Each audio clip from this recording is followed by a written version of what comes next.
അത് അദ്ദേഹത്തിന്റെ തീരുമാനമല്ലേ? ഞങ്ങൾ തീരുമാനിച്ചിട്ടില്ല.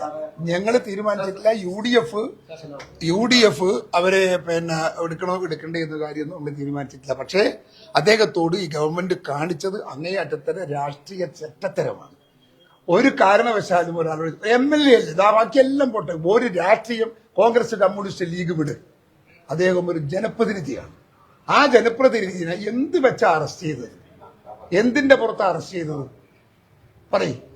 ഒരു ജനപ്രതിനിധിയുടെ അവസ്ഥ ഇതാണെങ്കിൽ ഒരു സാധാരണക്കാരന്റെ അവസ്ഥ എന്താ? ഫോറസ്റ്റ് ഓഫീസ് തല്ലി തകർത്തു എന്നൊക്കെയാണ് അദ്ദേഹത്തിന്റെ. അതൊക്കെ ശുദ്ധ അസംബന്ധം പറയാണ്. ഒന്നും തല്ലി പൊളിച്ചിട്ടില്ല. പൊളിച്ചിട്ടുണ്ടെങ്കിൽ അതൊക്കെ കോടതി ഹാജരായിക്കൂടെ? കോടതി ഹാജരായിക്കൂടെ?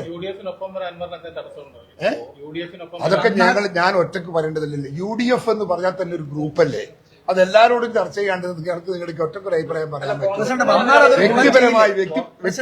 വ്യക്തിപരമായി അൻവറിന്റെ പഴയ സഹപ്രവർത്തകനാണ്. ഞാൻ കോൺഗ്രസിലുള്ള കാലത്ത് അദ്ദേഹം യൂത്ത് കോൺഗ്രസിന്റെ നേതാവാണ്. ഞങ്ങൾ നല്ല ബന്ധമാണ്. അതിനപ്പുറത്ത് അതേക്കുറിച്ചൊന്നും പറയാനില്ല. ബാക്കിയൊക്കെ പാർട്ടി തീരുമാനിക്കേണ്ടതാണ്. അങ്ങനെയൊന്നും ഞാൻ പറയുന്നില്ല. അത് ഞാൻ ഒറ്റക്ക് പറയേണ്ടതല്ല. അത് ഞങ്ങളൊരു ചർച്ച നടത്തി പറയേണ്ടതാണ്. നല്ല കുടുക്കല്ലേ ഞങ്ങൾ ഈ ഒരു സാഹചര്യത്തിൽ വന്നാൽ ഗുണം ചെയ്യില്ലേ? അൻവർ വന്നാൽ ഗുണം ചെയ്യില്ലേ? ഈ രാഷ്ട്രീയ സാഹചര്യത്തിൽ ആര് വന്നാലും ഗുണം ചെയ്യും. ഈ പാർട്ടിന്റെ അകത്ത്, ഈ മുന്നണിക്കകത്ത് ആര് വന്നാലും ഗുണം ചെയ്യും. നിങ്ങൾ വന്നാലും ഗുണം ചെയ്യും. ഉറപ്പല്ലേ? അതുണ്ടാവും. ഒരാൾ വരുമ്പോ അഭിപ്രായ വ്യത്യാസവും ഐക്യമെല്ലാം ഉണ്ടാവില്ലേ? ജനാർദ്ദൻ